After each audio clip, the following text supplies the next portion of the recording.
నమస్తే friends. Government transfer GO ఇచ్చింది.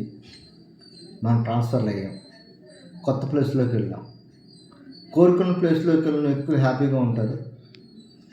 అనుకోకుండా ఈ అడ్మినిస్ట్రేటివ్ గ్రౌండ్స్లో ఒక చోట నుంచి ఇంకో చోటుకి వెళ్ళిన వాళ్ళు అన్హ్యాపీనెస్ ఉంటారు. ఒక నిజం ఏంటంటే, మనిషి జీవితంలో రోజు రోజుకి వయసు ఎలా పెరుగుతుందో ఉద్యోగంలో ట్రాన్స్ఫర్స్ కూడా అంతే. అది ఆ నిజాన్ని మనం యాక్సెప్ట్ చేయాలి. ఏ ప్లేసు ఏ వ్యక్తికి శాశ్వతం కాదు, మారుతూనే ఉంటుంది.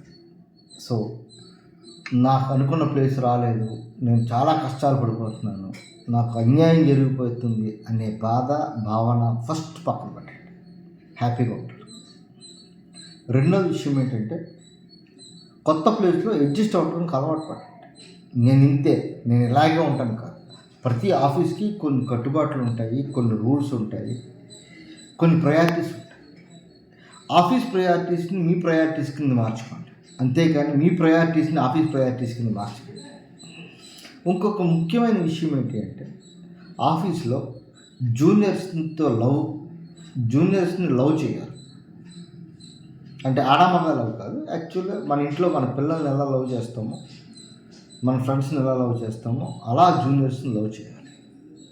అప్పుడు వాళ్ళ నుంచి మంచి అవుట్పుట్ అయితే తీసుకోగలుగుతాం.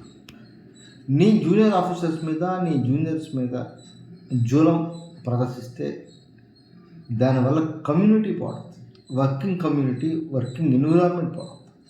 నీ సీనియర్ ఆఫీసర్స్ మీద, నీ సీనియర్స్ మీద ఎప్పుడు రెస్పెక్ట్ ఉండాలి. నీ ఇంట్లో నీ తల్లిని, తండ్రిని, అన్నని ఎలాగైతే గౌరవిస్తావు, నీ ఆఫీస్లో కూడా గౌరవించాలి. ఎందుకు గౌరవించాలి, ఎందుకు లవ్ చేయాలంటే, మనం ఇంటికంటే ఎక్కువ ఆఫీస్లోనే ఉంటాం. నువ్వు మెలకువగా ఉండదు, అంటే ఇంటికి వెళ్ళిన తర్వాత 8 hours నిద్రపోతావు, కానీ ఆఫీస్లో మోర్ దెన్ 8 hours ఉంటున్నాం. అంటే ఇంటికంటే ఎక్కువ ఆఫీస్లో ఉన్నప్పుడు ఆఫీస్లో ఆనందంగా, ఆహ్లాదంగా ఉంటే ఎక్కువ కాలం ఆరోగ్యంగా ఉంటాం. సో డిఫరెన్స్, కొత్త ప్లేసుల్లో అడాప్ట్ అవ్వండి, అడ్జస్ట్ అవ్వండి, ఎంజాయ్ చేయండి. దయచేసి రకరకాల భావాలతోని, రకరకాల కారణాలతోని, రకరకాల భేదాలతోని ఆఫీసులను డిస్టర్బ్ చేయండి. So wish you all the best.